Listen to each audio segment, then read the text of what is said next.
మీరు పాత ఉద్యోగం మానేసి ఆ పీఎఫ్ అకౌంట్లో ఉన్న డబ్బులను తీసుకోవడం మర్చిపోయారా?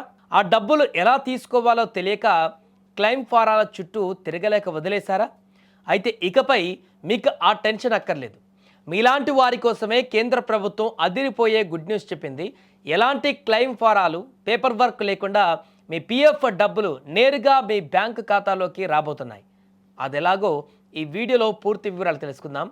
చాలామంది ఉద్యోగాలు మారుతున్నప్పుడు పాత పీఎఫ్ ఖాతాలను బదిలీ చేసుకోవడం లేదా డబ్బు విత్డ్రా చేసుకోవడం మర్చిపోతుంటారు.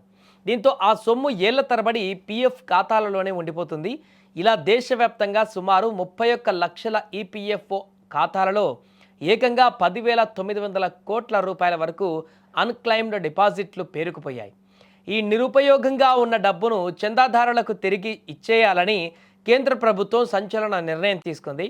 ఇకపై మీ డబ్బు కోసం ఆన్లైన్లో అప్లై చేయాల్సిన పని లేదు. ప్రభుత్వమే మీ డబ్బును నేరుగా మీ ఆధార్ సీడెడ్ బ్యాంక్ అకౌంట్కు ఆటోమేటిక్గా ట్రాన్స్ఫర్ చేయనుంది. ఈ ప్రాసెస్ను ప్రభుత్వం ముందుగా ఓ పైలట్ ప్రాజెక్టు కింద ప్రారంభించబోతుంది. దీనిలో భాగంగా మొదటగా 1000 రూపాయల లోపు బ్యాలెన్స్ ఉన్న ఇన్ ఆపరేటివ్ ఖాతాలను ఎంపిక చేస్తారు. ఎలాంటి ఖాతాలు? దాదాపు ఇలాంటి ఖాతాలు 6 లక్షల పైన ఉన్నాయంట. ఈ ఖాతాలకు ఆధార్ లింక్ అయి ఉన్నట్లయితే ఆ డబ్బు ఎలాంటి దరఖాస్తు లేకుండా నేరుగా వారి అకౌంట్లో జమ అవుతాయి. ఈ పైలట్ ప్రాజెక్టు సక్సెస్ అయిన వెంటనే ఎక్కువ మొత్తంలో డబ్బులున్నటువంటి మిగతా ఖాతాదారులకు కూడా ఇదే విధానాన్ని విడతల వారీగా అమలు చేస్తారు. దీనివల్ల ఏకంగా 31 లక్షల మందికి ప్రయోజనం చేకూరనుంది. అసలు ఖాతా ఇనాపరేటివ్ అంటే ఏంటో తెలుసా?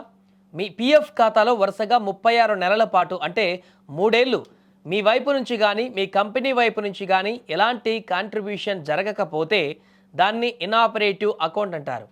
అయితే ఈ ఆటోమేటిక్ సెటిల్మెంట్ ద్వారా డబ్బులు మీ ఖాతాలో పడాలంటే మీరు చేయాల్సిందల్లా ఒకటే, మీ పీఎఫ్ అకౌంట్కు అలాగే మీ బ్యాంక్ ఖాతాకు మీ ఆధార్ కార్డ్ లింక్ అయ్యిందో లేదో సరిచూసుకోండి. అలాగే కేవైసీ వివరాలు అప్డేట్ చేసి పెట్టుకోండి. విన్నారుగా, ఈ పాత పీఎఫ్ డబ్బులు మీకోసం ఇక ఫారాలు పట్టుకొని తిరగవలసినటువంటి పని లేదు.